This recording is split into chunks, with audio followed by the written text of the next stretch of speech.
Hello, so my name's Bill Buchanan, and I've been running the World Leaders in Cryptography series of talks. I'm so happy to have Thomas Preset, who is a cryptography researcher at PQShield and who previously worked for Thales. He completed his PhD from the École Normale Supérieure and focuses on post-quantum cryptography and discrete algorithms. Thomas is one of the co-authors of the FALCON digital signature method, and which is widely published in the areas of post-quantum cryptography. Hello, Mm. Hello, nice to meet you. great. So what's your current role, and what does a typical day involve for you? So I'm currently head of research at PQShield, and my typical day is split between research and more administrative and management um, occupations. And so yeah, half of the day I'm working on articles with my co-authors, and the rest of the day I'm figuring more management stuff. Oh, that's excellent. Nice balance. A bit like in academia, where some of the time is obviously in research and writing papers, and but also we've got other times that we do administration and also our teaching. So it's nice to have that balance there too. So if we go right back to your school days, what were your days at school like? Were you an amazing pupil? What were your favorite subjects and so on? So I guess I was a good student. I wasn't stellar, but I was good. I've always loved mathematics, and I was encouraged to do mathematics, and yeah, this is also how I stumbled upon cryptography. That's great. And what sparks your interest in computer science generally? So I guess it came a bit later. I almost like discovered cryptography before computer science, in the sense that I was studying mathematics, and then one day I had an exam, and the topic of the exam was literally RSA. Like it was all the construction part, a little bit the cryptanalysis part, and I discovered, all these tools around RSA and factorization. And I thought it was really cool and amazing. And that's how I discovered cryptography. And then I also discovered, when I discovered cryptography, I also discovered the whole computer science and security part of it.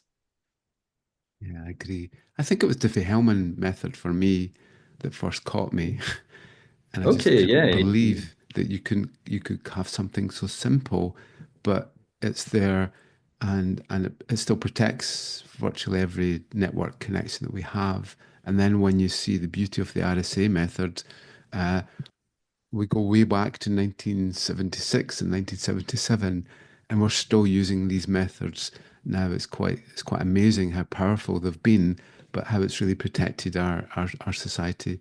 So you kind of fall in love with these methods once you see their beauty, the mathematical beauty. Yeah, they are so simple and Yeah. elegant. And your PhD, what did you study as part of your PhD? So I did my PhD in Paris at École Normale Supérieure, and the topic of my PhD was lattice-based cryptography with Vadim Lubashevsky. So yeah, this was back in 2012. So I guess the topic was much more new than it is now, and a lot of things were not formalized. It was a bit messy, and so yeah, a lot of my PhD was trying to figure out what was going on in lattice-based crypto. Yeah, it's amazing that you've continued that on. So many people will do their PhD and then that door will close and nothing will come from it. But we do see if PhD students develop a deep knowledge of an area, then they're highly attractive to industry because they can actually just pick them up and they have the research skills and the practical skills too. So can you explain the problem that we have with our existing cryptography methods and why we need to solve it with post-quantum cryptography? Sure. So yes, in like currently deployed cryptography, as we were discussing, it's like RSA, Diffie-Hellman. So there's also symmetric cryptography. So there are asymmetric crypto and symmetric crypto. And the problem with currently deployed crypto is that when you look at quantum computers, there exists algorithms for quantum computers that can break all of currently deployed asymmetric crypto, which is like RSA and Diffie-Hellman. It doesn't break too much symmetric crypto, so you just need to double the key size essentially, but it breaks Diffie-Hellman and RSA. And so and this is a big issue that cannot be solved just by increasing the size. And this is why cryptographers decided to come up with completely new mathematical assumptions based on lattices, on codes, multivariate crypto, and so on, that allow to build crypto systems that would be based on assumptions that are resistant to quantum computers. That's amazing. And I find lattice methods quite difficult to explain, and I've not met many people who can explain them well. Normally, it's a kind of textbook type. It's like a chat GPT type explanation of lattice, and it loses something because the person isn't really understanding what a lattice actually is. So, could you explain it in a simple way? It may not be possible. I apologize, but what's your simplest way of really explaining how lattices work in regards to post-quantum cryptography? Um, Sure. So a very simple way of explaining this could be done by doing a parallel to Diffie-Hellman. So if you remember Diffie-Hellman, the beauty of Diffie-Hellman is that so you have a group element G that one of the parties is going to put to the power of A. And so what is nice with Diffie-Hellman is that it's going to be based on a commutative operation, which is that if one party set G to the power of A and the other party sets it to the power of B, and then they send each other what they have, and then they do the same operation, then they're going to end up with the same value, which is G to the AB. Yeah. So that's very simple. And Yeah. we can try to replicate that using lattices. We can try to replicate that using, linear algebra. For example, if you have a matrix M, and one party multiply it by A on the left, the other party multiply it by B on the right, we could try to replicate the same idea using only linear algebra. Now, the issue with that is that it's not going to be secure because it's not going to rely on the hardness of any hard problem, because it's just a linear algebra problem, can be solved very efficiently doing Gaussian elimination, for example.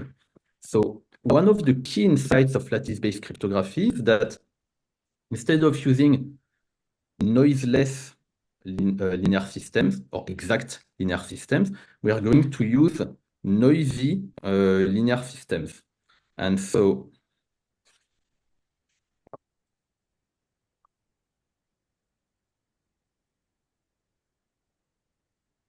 the party A is going to add some noise to the vector that he computed. And the party B can also do the same. Can add some noise E prime. And now, if you do that, it's not going to be exactly the same. It's going to be approximately the same. And so the name of the game in lattice-based cryptography is to add just enough noise that for an external attacker, the problem that they need to solve is going to be difficult, but not too much noise, so that honest parties are able to, in this case, agree on a shared secret key. So it's sort of an optimization game. You need to find the sweet spot. Yeah. And obviously we convert our our bits into polynomials or into vector type format, and then we bring in the mod p operation that we would with the Diffie-Hellman method, and then the number of axes, the number of dimensions that we have. What's a kind of typical size of a lattice? So the typical size is going to be about 1,000. It needs 1,000 dimensions, so that's lattice reduction algorithms, which are the core tools used for cryptanalysis, so that the problem remains difficult even for these mathematical algorithms. That's great. And the size of the prime number, roughly, what's that? I know it varies. It can vary a lot.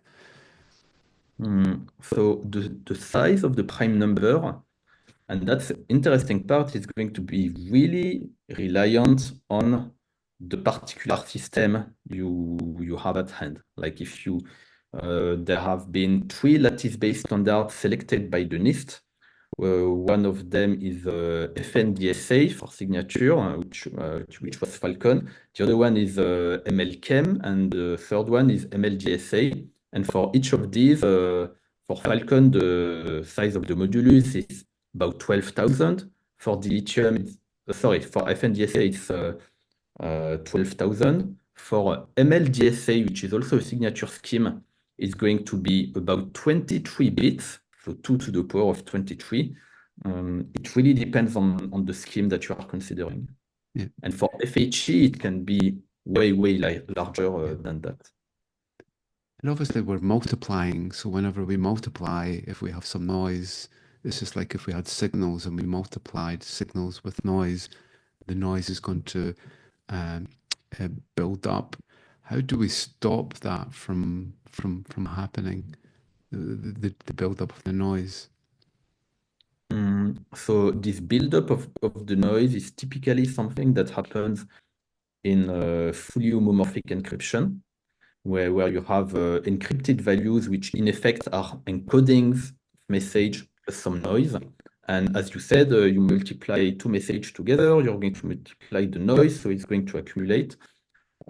So in the case of fully homomorphic encryption, there exists an operation called bootstrapping, which is a bit of a costly operation in terms that it takes some time to be performed. But it allows you to reset to some extent the level of noise, so that you multiply messages together, the noise grows, and then you perform this bootstrapping, and then it's reduced again, and you can start again performing these operations. Yeah, because there are some methods in post-quantum cryptography which try to avoid multiplications, and you end up with just the additions. I think MPC in the head and methods like that try to reduce multiplication so that we can reduce this noise.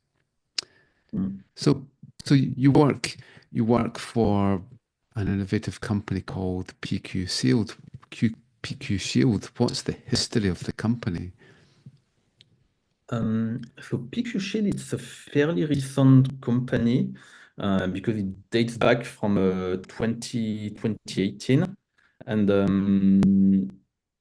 Yeah, it's kind of funny because I was visiting Oxford in 2018 for a cryptography seminar, and then Professor Ali El-Kafarani, he was the one who invited me, and he talked to me, and he said, by the way, I'm mounting this startup that is going to be called PQShield, that is going to be focused on post-quantum cryptography. And at the time, as well, I was working at a company that wasn't too focused on post-quantum cryptography, and I saw this opportunity, and I decided to join. So back in 2018, we were maybe like 4 people, and since then, there's been more and more interest in post-quantum cryptography. So we've hired a lot of people, and now I think we're about 70 people in the company. Oh, that's great. It's great to see a company outside the US. Obviously, the US has driven a lot of the standards, and in public key encryption, you would say the US kind of leads the world, where in symmetric key, probably Europe leads the world there. So it's nice to see a UK-based European company doing so well in this area. So there are obviously many market sectors that are looking at this. I know in the US, Biden signed a memo of to look at critical national infrastructure and the post-quantum migration within those areas. But there are many areas of our economy, transport, energy, health, that, and especially finance, that are really going to struggle greatly in replacing all of their existing public key encryption and symmetric key and hashing. So as you said, we've got to double the key sizes back up. So it's not just asymmetric encryption, it's also symmetric key that will have to be searched out. And there are many occasions of 128-bit AES still around. But what market sectors? I know that you don't want to give too much away about where the company is working, but as a company, where do you think that growth will be in using post-quantum cryptography? Mm, well, what I've observed recently is that markets that move to post-quantum cryptography, early adopters of post-quantum cryptography, are either the ones that have a strong incentive to do it, or the ones for which it is easy. Like for example, mm, the defense sector has been moving faster to PQC than others because there's strong incentive by governments to move to PQC. Governments are strongly incentivizing them to do that. On the other hand, you also have markets for which it's easy to move to PQC. For example, secure messaging.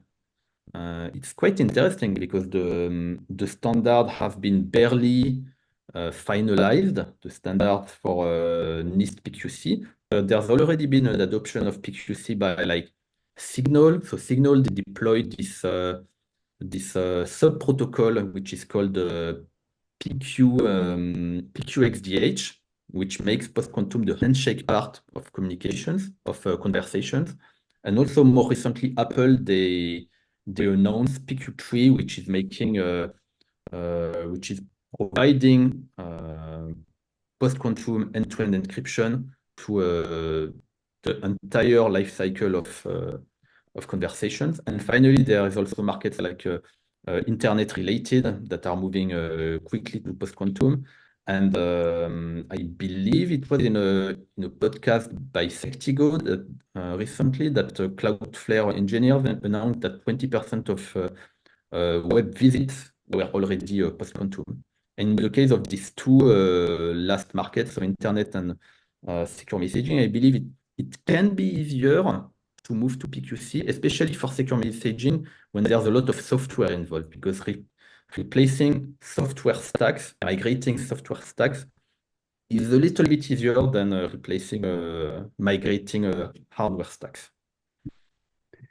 And when NIST did the evaluation, the performance evaluation, then obviously Lattice came out the winner. I mean, it won in virtually all the areas of the key pair generation, signing, and well, encapsulation, decapsulation. If we're talking about key exchange, and then in signatures, the signing and the verification, and it's on a par with elliptic curve. So roughly from ECDSA, which the industry has a real fixation on. It's certainly not a perfect signature method, but because of blockchain, it's now seen as the rock solid foundation of a lot of signature methods. So the performance of that compared to the Lattice seems to be on a par, but RSA just seems to be a complete outlier. Like it's just the performance, the amount of energy that it takes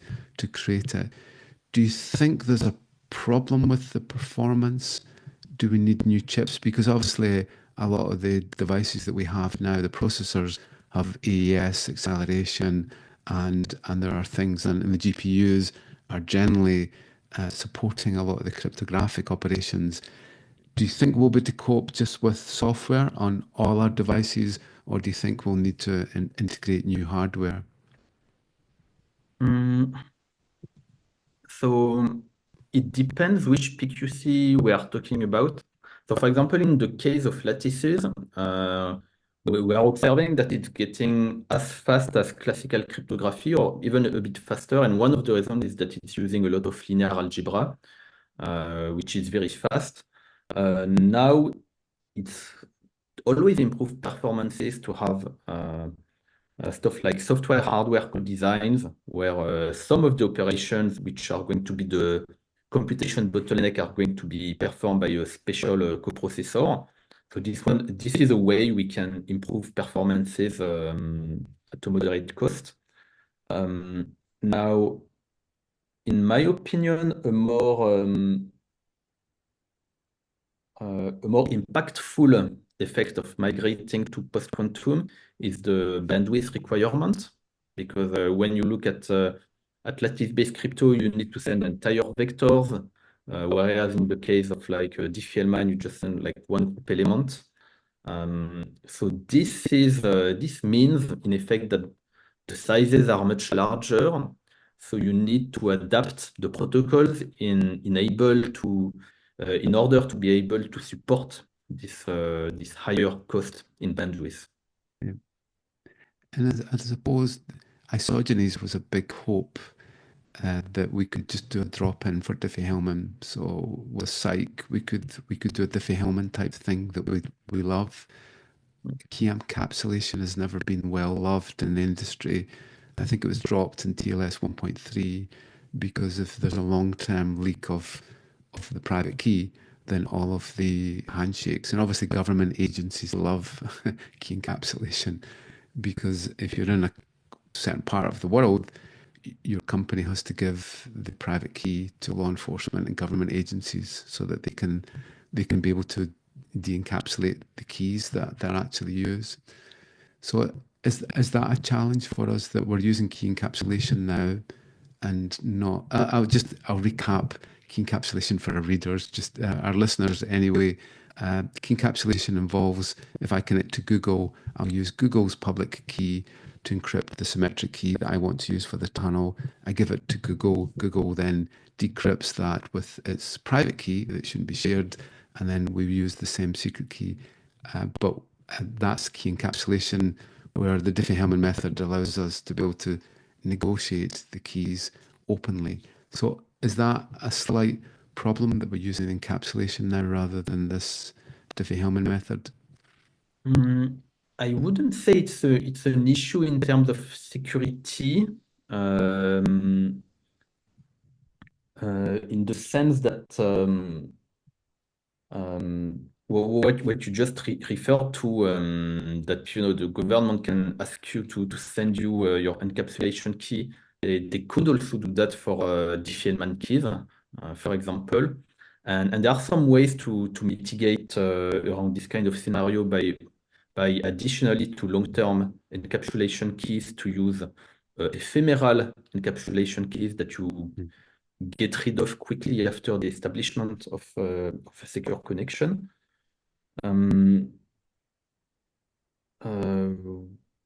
So yes, Yeah, sorry, I agree. can you I agree remind me the completely. second part of the question? Yeah, yeah. No, I think that you have the forward secrecy and then you have the ephemeral. So it is possible, I think, with a post-quantum method. And I think Google are also looking to integrate Kyber in there.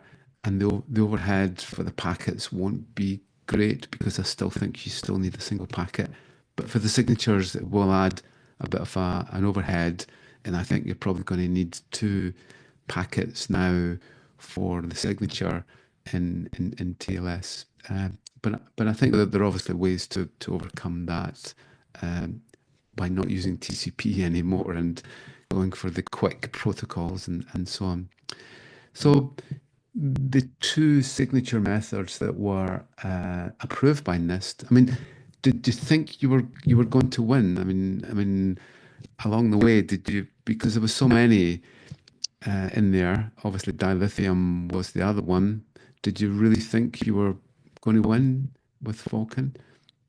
Mm, it came a bit as a surprise, to be honest, because NIST during the process, they were very explicit about the fact that they would pick either dilithium or Falcon, but they would not pick both of them.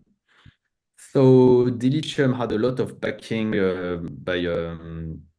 by industry and academia, and so I thought, okay, it's only dilithium that's going to be selected, and so when Falcon was selected, it was a pleasant surprise to see that. Yeah, because along the way they always wanted an alternative, and for key encapsulation, they don't have an alternative just now. They're obviously Bike, HQC, and McAleese are Mm. going through to the next. I don't think it's even around, but yeah, onto an additional phase. But I think they always wanted an alternative to Lattice on key encapsulation.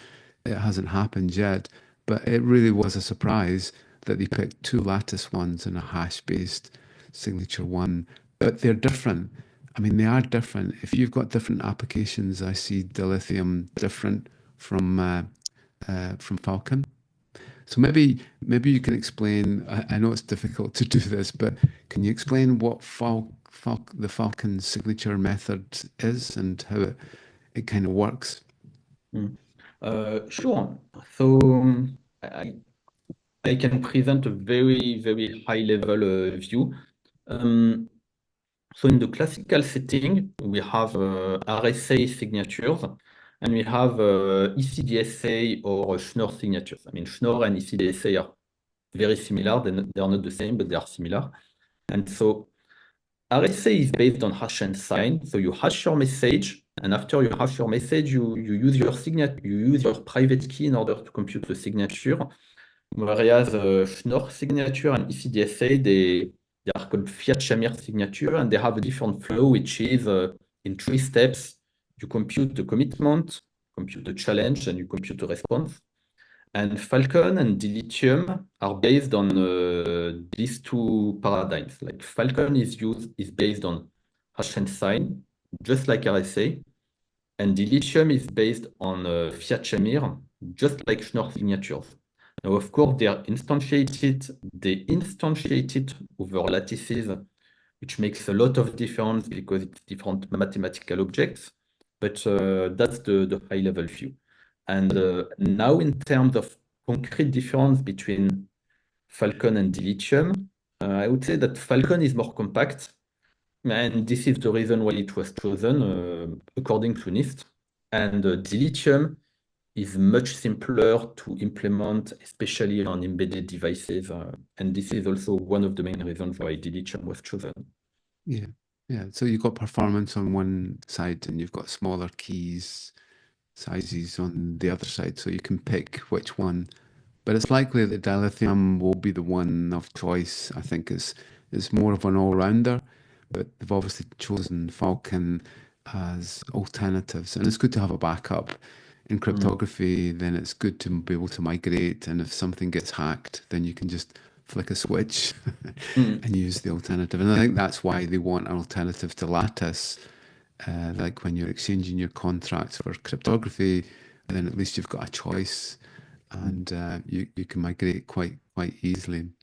And And that's there are excellent. also there are some interesting choices that you already see. I believe it's Bas Westerban from Cloudflare who in a blog post he said that one way that you can use that you can have a post-quantum TLS that take advantage of both Falcon and Dilithium would be to use Falcon for the certificate signature and to use Dilithium for the handshake the signatures that are used in the handshake, which needs to be online. So if it's online, then the fact that Dilithium is an all-rounder is better than Falcon, and for certificates that are done offline, it's better to use Falcon. That was his reasoning. Yeah, so you could use less energy in creating the signatures. So if we talk about those pesky little digital certificates, X509, the bane of the industry. Uh, it's amazing how few people really understand what these magical digital signatures actually do. Even teams and companies who are dealing with digital signatures really struggle with the core concept of what a digital certificate actually is. So, do you think in the near future we will actually see two public keys within our certificates? We'll see our elliptic curve public key, and then we'll also see, I think what you're saying, you will see the dilithium public key in the certificate, and then the signing of that by the CA will be a FALCON signature. Is that what you would see? I think, is that what Cloudflare are projecting? That's what our certificates would look like in the future. Yes, you may see some not hybridization, but like two different signatures being deployed at different parts of a protocol because you need to leverage different properties in different parts. Yeah. And so we'll probably start to see the rise of having public keys in our trust store on our machines when they're installed, so that they can actually be checked. And I assume there'll be Falcon and dilithium. So a CA, a certificate authority, might actually put both its keys there, both its public keys. Is that the scenario you would see? That the CA isn't just going to pick one of these methods.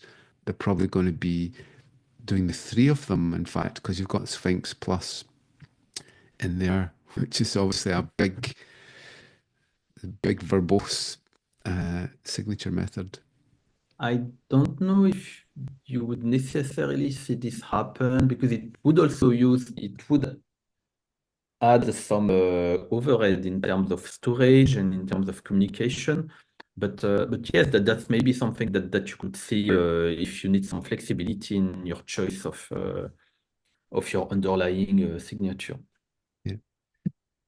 So I see some people in the industry that with a fixation on RSA, and the way they want to fix RSA is they just keep increasing the key sizes. I mean, I've heard 8K, 16K. I mean, I always thought that 4K was bad enough. I mean, it consumes so much energy and needs a lot of processing power. So that seems to be one route that the industry might take, just keep ramping up RSA, so that it at least keeps ahead of the post-quantum uh, route. Do you think that is a proper route for the industry to take? Mm. I don't know if that's viable because Mm. this is only going to delay the adoption of post-quantum cryptography. So it's just going to incur additional cost. The thing is, at some point, they will need to become compliant with a requirement from government. So I know that in France and in the US, there is a roadmap to migrate to post-quantum cryptography by 2035, I believe. So I think that, yeah, just increasing the keys of RSA at some point, it will, even in terms of pure compliance, it will no longer be accepted as a solution. Yeah. And obviously the EU has a strong regulation, and it's good to see France is doing this, and other countries, but that's never going to scale because the companies are working across different borders. So is there a role for the EU to play in this, to really drive all the nations of Europe towards some sort of post-quantum solution? Yeah, I do hope that EU is going to take a proactive role. You've probably heard of the Brussels effect, Mm. Yeah. which is that when the EU mandates some type of regulation for products that are used in Europe, then they end up just being deployed everywhere because it's just cheaper for the company to deploy this particular norm everywhere instead of just like having one norm per market. So yes, I do hope that the EU is going to take a more proactive role because this is just going to make, in the long term, it's going to make our lives simpler as cryptographers. I think you hinted towards a 10-year time span. I mean, who knows? Who knows? There's probabilities there. It could be 5 years, it could be 10 years, it could be 15 years. So, when should we really start to ramp up this? It's probably going to be hybrid. So, I don't think there's any way that we're going to just switch off the internet and tomorrow it'll be all post-quantum. So, what would you reckon if you were I don't know, a JP Morgan or a Morgan Stanley? You've got billions of crypto assets all over the place, and Mm. you've now got to replace them. That's just not going to happen instantly. What would you say for a bank, would be a time window of starting to look at this, find all your assets, create your migration, have some sort of automation, because automation must come into this AI, I would think, happens in there. What would be a good runway for that timeline, do you think? Mm. I think the best time to start it is certainly now, especially if we are just thinking about just doing a cryptographic inventory. It doesn't hurt to do it now, especially for larger organizations, especially in markets like defense, where there can be a very long life cycle in products and in replacing products. It takes a lot of time. And when I say a lot of time, it can take like 15 years or more to replace a product. So yes, I would encourage them to do it right now. Yeah. And obviously, key management is probably one of the most difficult things. And even to create an inventory of your keys and your crypto assets wouldn't be a bad thing. So there's certainly a market for companies to get into the space, and I suppose companies like Thales and so on do that kind of thing. So I think it'd be a good approach to at least understand where all your keys are, how they're controlled, and then what they're actually doing, what sizes they are, and then try to find the the methods that would replace them and what the overhead, the impact would be. And obviously, energy is a key thing. I mean, people maybe don't realize the amount of energy that the telecoms network, that the internet actually consumes. I forget the figure, but it's some horrendous amount that the internet, just by sending data packets across the world, actually creates. And every server, every operation, every tick of the clock is consuming a little bit more energy. So it'd be really good to see companies understanding their footprint, whether they need to put things at the edge. I know that Cloudflare is looking at putting GPUs near the edge of the cloud so that you don't have to go through the whole of the internet to do that. So I would see devices will be supporting this post-quantum cryptography, sitting very much as near the consumer as possible. So I saw a great presentation on Raccoon from one of your researchers at an event recently, and I was really inspired. And I went away and I looked at all the mathematics, and it just looked fantastic. And I know for the additional signatures, uh, uh, Raccoon is in there. I mean, there's no guarantee that something might come along. It happens all the time that there's a hack on a method, and it can fall even at the last fence.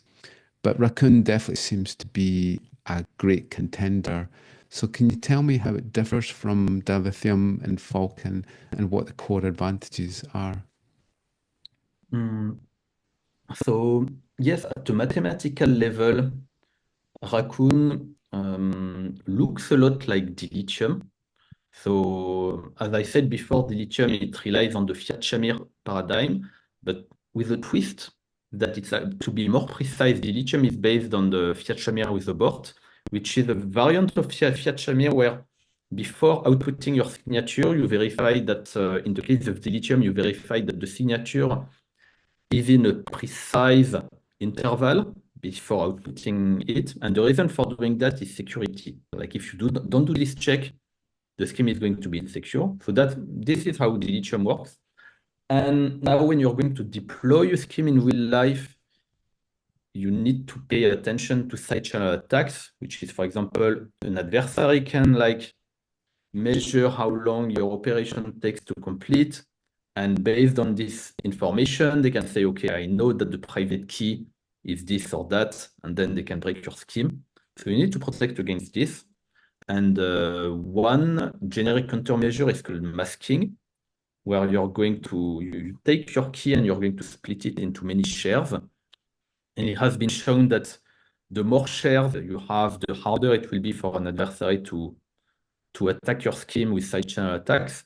And the issue is that when you apply side channels, when you apply masking to dilithium, it's going to be very costly.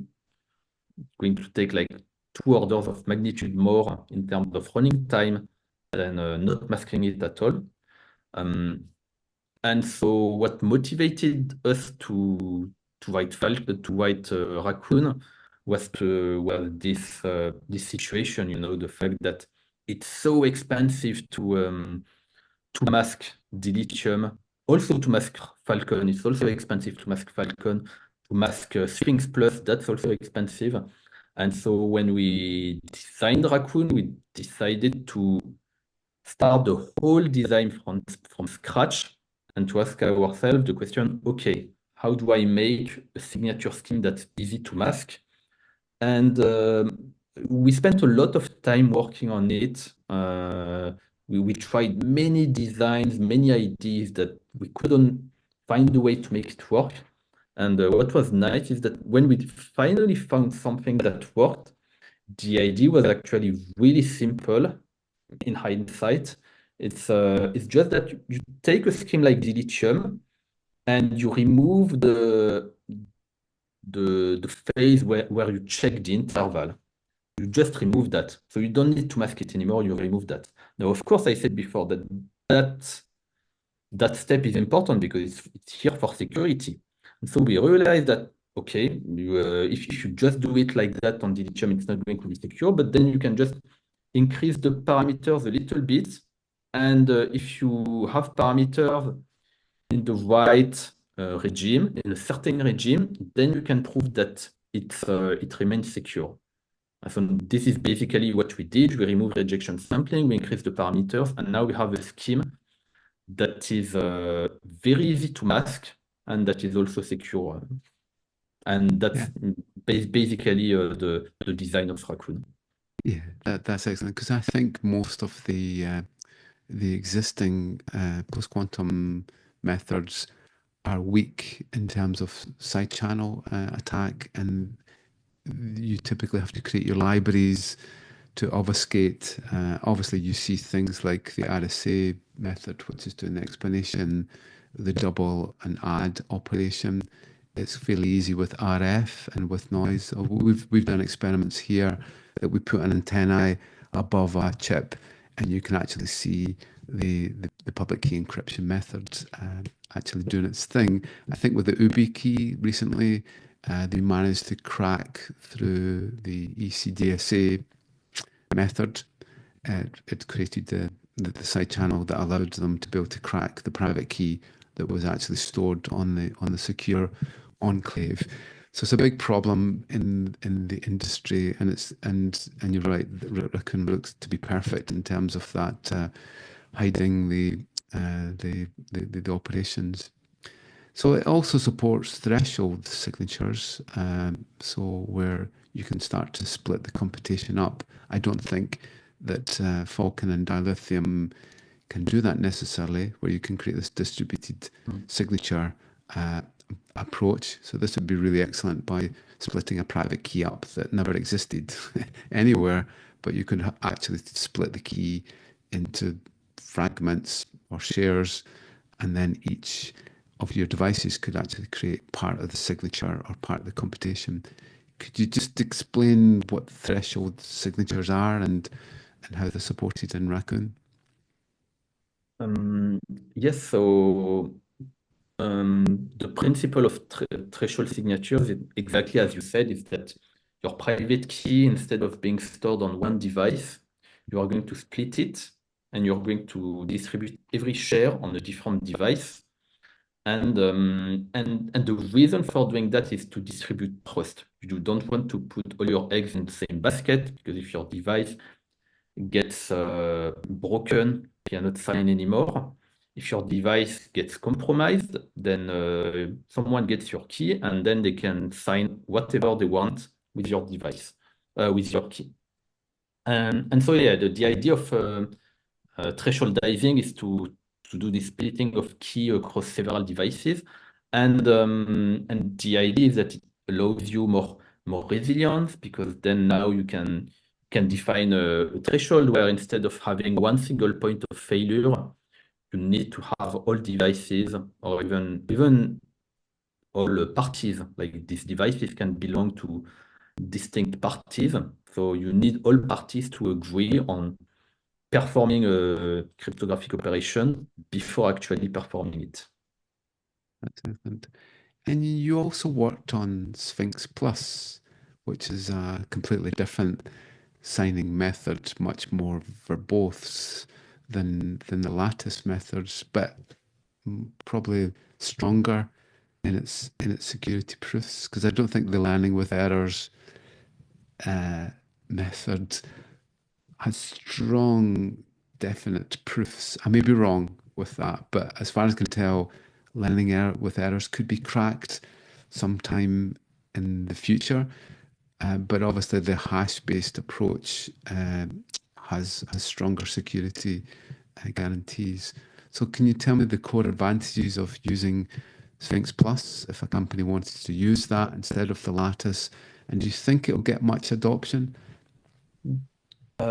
Yes, sure. So I did a bit of work on Sphinx Plus, not as a designer, because I didn't contribute to the design of Sphinx Plus, but more from an attacker perspective.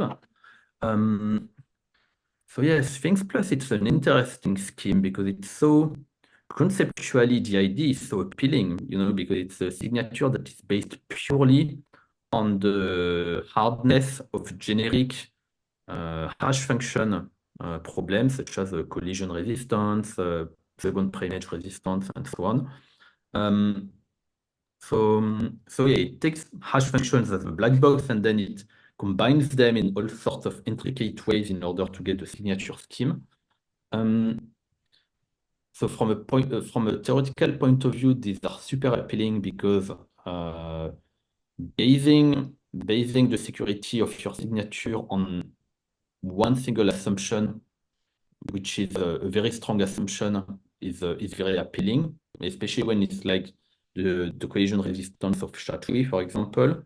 The one downside is that signatures are going to be a bit big, going to be a bit large. So there are some use cases where they do make sense. If you can support the fact that your signature size is going to be large, then it can be an appealing solution. And I believe that for firmware updates, it's a solution that is deemed realistic by many implementers. Yeah. So with a hash-based approach, you're using a Merkle tree where you have many private keys and you've got to keep a track of them. So you have your root signature, just like blockchain. So when I use one of my private keys, I can show you the route that it can take to go from the new private key that I've used up to the root hash. But the problem with that is that I've got to remember every key that I've used. So it becomes stateful. I need a memory there, and I'm going to run out of private keys eventually, and I'm going to have to recreate a whole new tree. But I think it was Daniel J. Bernstein that came up with this stateless approach. He has a great photograph where he's got Smash the State. It's like a NIST competition. He's got Smash the State, and it looks like some communist revolt or something like that. But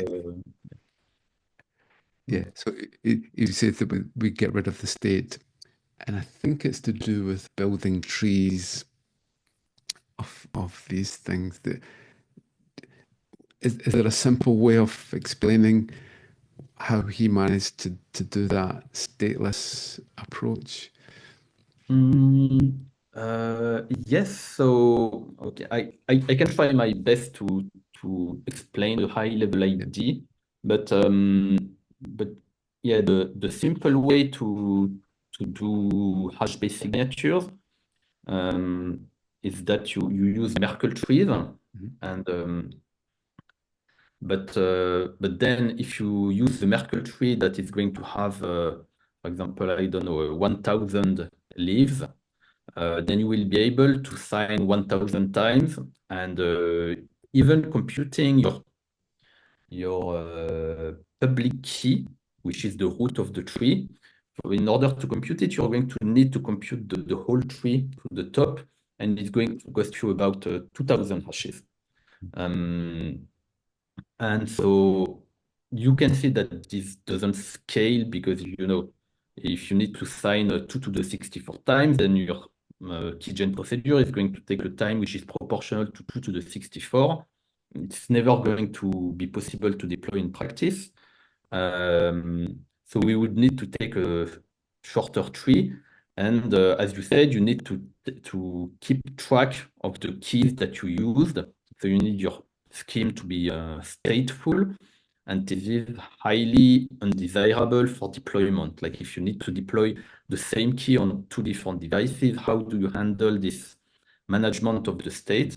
And so one great idea of Sphinx is that in addition to relying on Merkle trees, which is this very rigid structure where every node depends on the nodes below them, and so you have this whole tree that is very rigid, they also rely on Goldrake trees.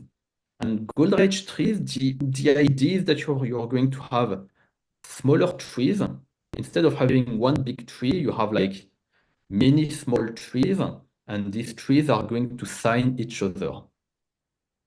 The signatures are going to be larger, but the nice thing is that now each of these trees, they are like independent. So you don't have this rigid structure anymore, which means that you can generate much larger trees at essentially no penalty in cost. And this means that you can scale much, much larger. And the larger you scale, eventually you won't need the state anymore. I know that that's Amazing. very Yeah. abstract, but that's the high level idea of it. Yeah. That's excellent. That's spot on. Yeah. And so, what's the ambition of PQ Shield going forward?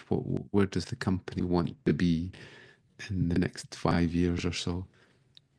Mm, Well, I think that the company wants widespread adoption of post-quantum cryptography, wants to be considered the go-to provider for post-quantum cryptographic products. So yeah, I think that's the adoption of the company, and that can be either from a product perspective or from a research perspective. And I'm from the research department, so yeah, this is what I'm working towards.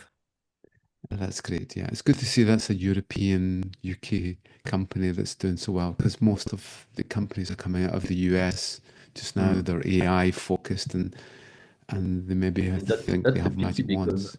yeah, Yeah, that's a pity because there are so many strong cryptographers in Europe, yeah, I believe. But it's a pool of talent that could be more developed. yeah, yeah. Because you obviously have the strong US universities of MIT and Stanford that have created a lot of the kind of foundation, but they're French, Swiss, Belgium, the universities in Europe and the UK are hopefully producing these great uh, entrepreneurs and scientists and engineers that can actually look to the future and for it not to be dominated as much by large US companies.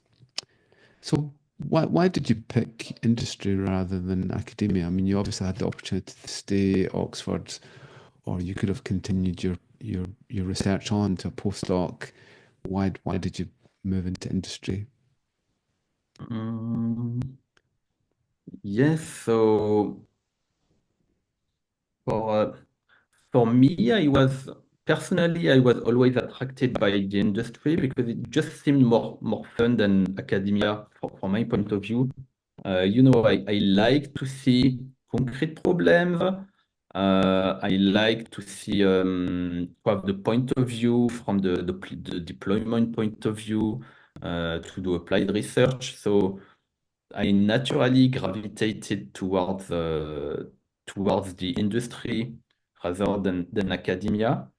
Now, from a more general point of view, and I hope that's not going to sound too political, but at the very least in France, the conditions for doing research in academia are getting harder and harder, you know.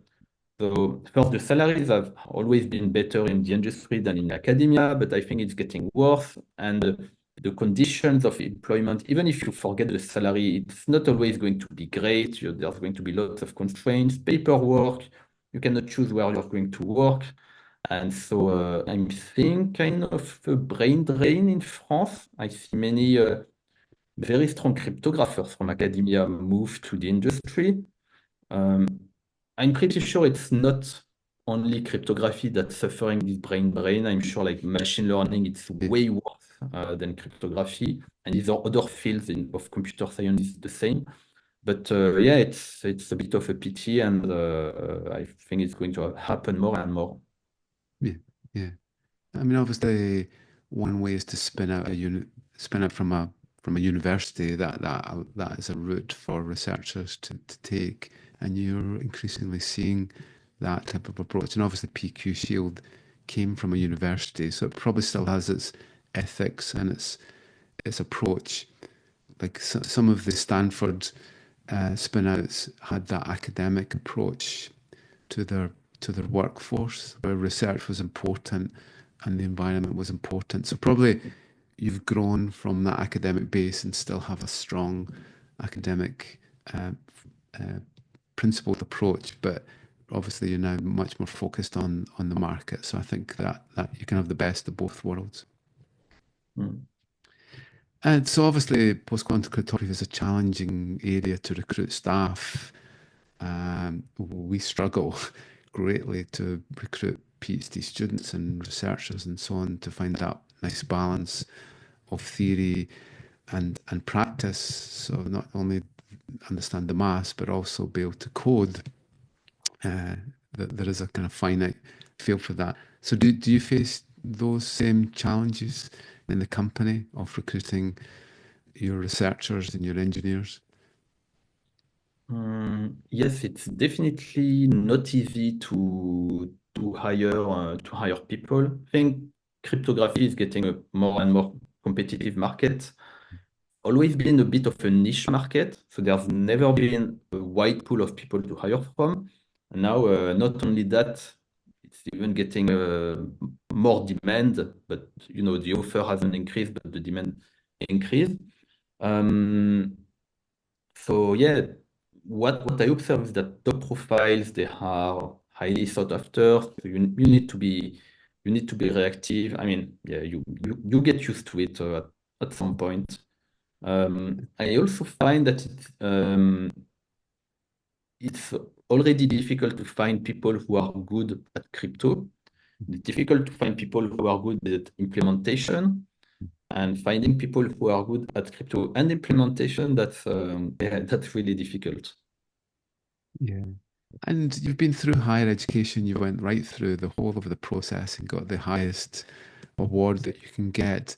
Uh, do you think there's something missing in higher education that we're not producing graduates that are matched well to the market?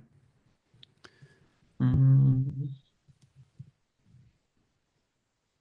So that might be a subjective statement, but I've always found that in academia, the top profiles, they are often encouraged to do very theoretical work.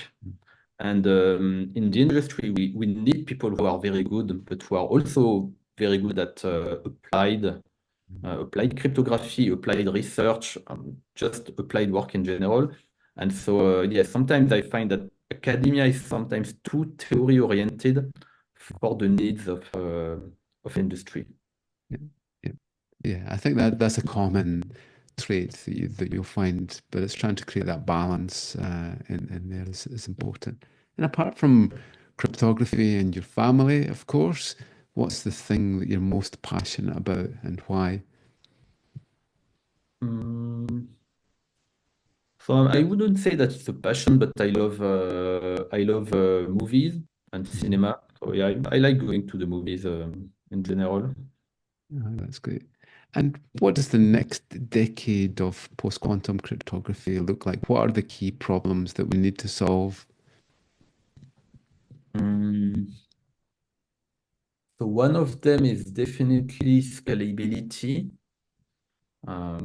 The sizes for PQC are going to be larger than for classical crypto. So you need to adapt the protocols, and if you cannot adapt the protocol, then you need, to adapt your architecture in general. And one other key problem to solve, mm, I would say it's having implementations that are resistant to side channels. Yeah, that's a topic that's still an active field of research in Yeah, PQC, but yeah, it hasn't fully translated from the research phase to the yeah. deployment phase. And you obviously see AI kicking in greatly in the side channel analysis because obviously AI can find things that probably a human couldn't find there. Mm. And what advice would you give to technical innovators on the areas that they should be targeting in the future? Well, probably the two topics that I just mentioned, which is scalable Mhm. protocols and side channel implementation. Yeah, that's great. And my last question is that if you could change one thing in your career, what would it be? Mm, yeah, that's a difficult question. Or maybe it's perfect. Maybe you've done everything. And probably it'll take 20, 30 years to look back on what you're doing now. So you're probably still early-ish in building your your career that, Mm. that you can't tell Yeah, where. I mean, there are some parts of my career that were difficult for me. Mm, Like working in a big company, I feel that I yeah, wasn't perhaps fit for that kind of work.